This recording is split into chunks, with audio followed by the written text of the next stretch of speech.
Ano ba ang meaning ng Leviathan, serpent, at beast sa loob ng Biblia?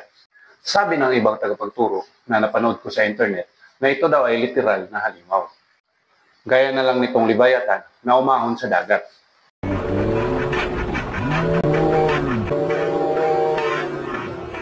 Totoo daw talaga itong mga ganap sa ating mundo. Meron pang gumagawa ng pelikula tungkol dito.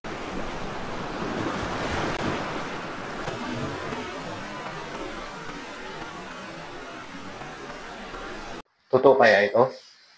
Hindi kaya ang meaning nitong mga halimaw na binanggit dito sa Biblia ay mga tao lang, mga taong ginamit ni Satan. At ang dagat naman ay ang mundo ng sari-saring katuruan. Sa mga hindi pa nakakalam, ang Biblia kasi ay puno ng salitang matalinghaga. Karamihan sa mga nababasa dito ay may mga meaning. Ikaw, sa tingin mo, literal kaya na halimaw ang binanggit dito sa loob ng Biblia? Comment mo naman yan sa comment section.